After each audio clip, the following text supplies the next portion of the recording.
especially the second half. Give Arkansas credit. I thought those guys came out and played a tough, hard-nosed football game. Really, the offense in the second half was outstanding. I thought very balanced. 208 yards rushing, 217 passes, no turnovers. I thought our defense was outstanding most of the game. On 2nd and 10, they got us on some screens and some wheel routes and hurt us a little bit, but I thought Dave did a tremendous job of game planning Arkansas.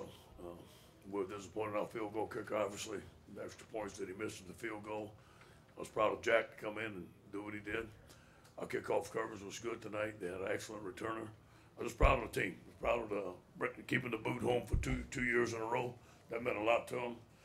We showed a film of Jamal Adams and Kendall Beckwith and those guys, and Duke Riley sent some video in, kind of motivated the team last night. They were very motivated.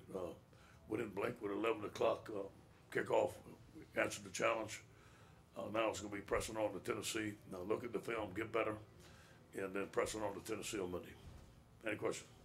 You think you were sluggish in the first half, Coach?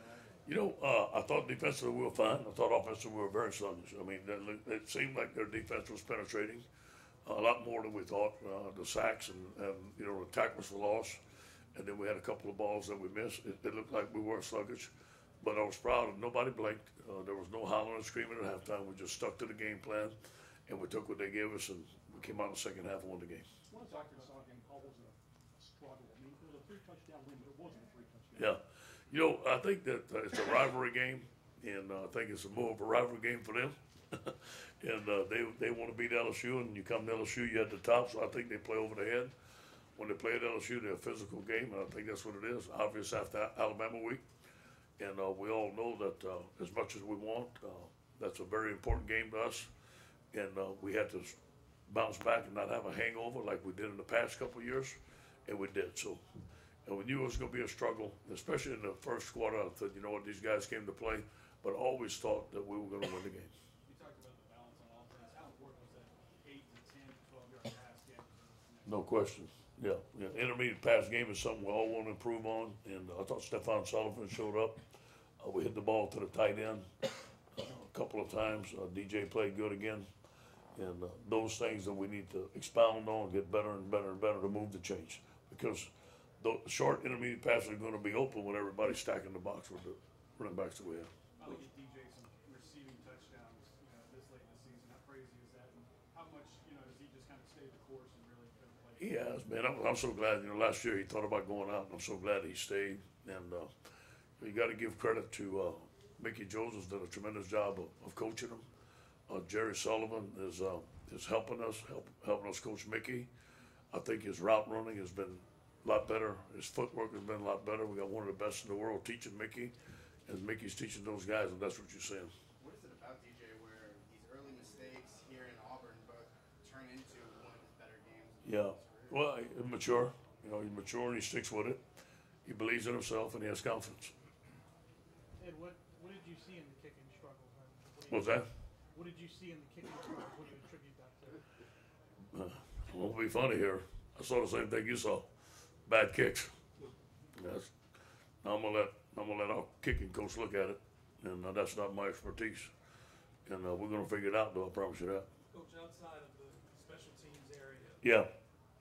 the team's progress from where you were at the beginning of the season Yeah. to where you are now. Yeah. Would you just like to gauge that quickly? Yeah. Well, obviously, the beginning of the season was what we wanted.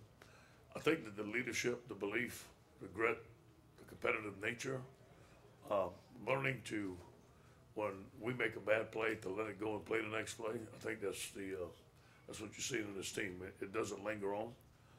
I think they practice harder. We have better leadership on the football team, and this team wants to have a good football team. They smell it. Ed, you said you were proud of the defense. They gave up that touchdown at the end of the half and then kind of stiffened in the second half of the game and still pretty much down. How did you see them respond after that? Yeah, I thought they responded well. We were not playing the nakeds, the tight end drag, the screens, and Dave just stuck with it. He limited what we was going to do. He did a tremendous job of calling the defense, put them in a great position. I thought our guys responded, but we still didn't tackle the way we wanted to in the second half. There were some missed tackles, so there's some things we have to improve. But we did not give up the deep ball, which I was most proud of. Coach Whitehead his usual game, 14 tackles. Donnie Alexander to get 12. Yeah. They team up with him. Yeah. The game he played. Yeah. Alexander. Donnie played well, and Donnie played well for us last week, and he'd been injured a little bit, but he's playing well. And I'm sure there's a couple of plays that he missed his fits on, were not good, but I'm proud of Donnie. It's his senior year, and it means a lot to him. Coach, you talk about how important it is to have former players give those motivational speeches, Yeah. and then they come out with a W today. How important is it to keep up that confidence throughout the rest of the season? It is. It is. They get tired of hearing me all the time. So, and those guys did a good job for it. The guys come back like Jamal Adams comes back, Duke Riley comes back, and they miss this place, and they miss the family type atmosphere that we have developed. They miss the LSU Tigers. Obviously, pro football is challenging and it's different. So we use them, and I want these other guys to come back and use that as tradition. We have a tremendous list of former football players that can motivate our football team, and I use them as much as we can. And I think we take Darius for granted a little bit, but that run before his long touchdown, that 6-yard touchdown run, just showed how tough he was. Yeah. Is that just what you see every day in practice? Those are the runs that we praise them for. Those are the runs that we say that's LSU football. The tough, the 5s, the 6 yards. That's very frustrating for defense, and he's doing it for us. He's back full speed. He's giving us all he got. Dante got another start at safety today. What can you say about the role he's playing for you guys? Say it again now. Dante got another start at safety today. Yeah. What can you say about the role he's playing? He's doing a good job for us. He's a tremendous athlete, doing a good job for us. Very well coached by Corey Raymond. I know he's going to wish he had that pick for the touchdown. Who is the assistant head that's in charge of the place team? Say it again. Who's the assistant? Well, here's what happens, okay? As you know, Greg McMahon's on our staff, okay? And he coaches the coaches. Now, Jeff Grimes coaches the field goal extra point team, but he does most of the protection. And then through Chris Fouché, our graduate assistant football coach, Coach Mack coaches the kickers. But he doesn't coach them personally. He coaches them that way. Did you get an extra coach with the addition? Is that Yeah. what you wanted to do? Yeah, I'm fully planning on hiring Coach Mack. What was your thinking on the first play of the fourth quarter, 3rd and 7, kind of going for that kill shot? Yeah, I think it's just something that Matt saw. It's something that he saw that we had one-on-one coverage, and it was a good call.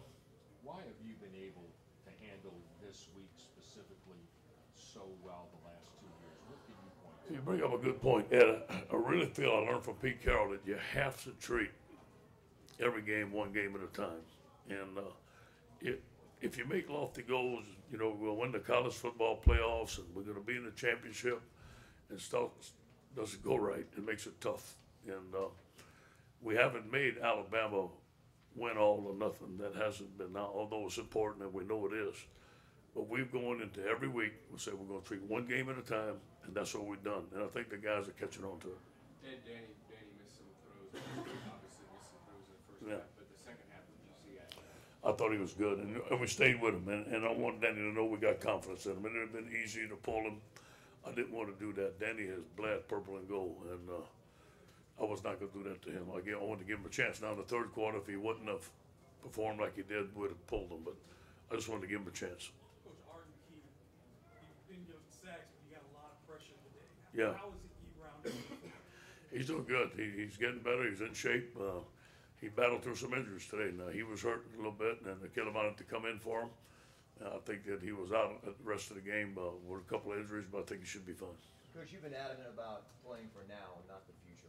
Can you speak to that, the team, what they want to accomplish Yeah. closing out? Yeah, well, obviously we know what we'd like to end up with, but we can't look at that. We can't look forward, and we know we learned our lesson, overlooking an opponent, and we can't do that. So we're still keeping it one at a time on to Tennessee. But obviously, this team would like to win with a good winning record, a good bowl win.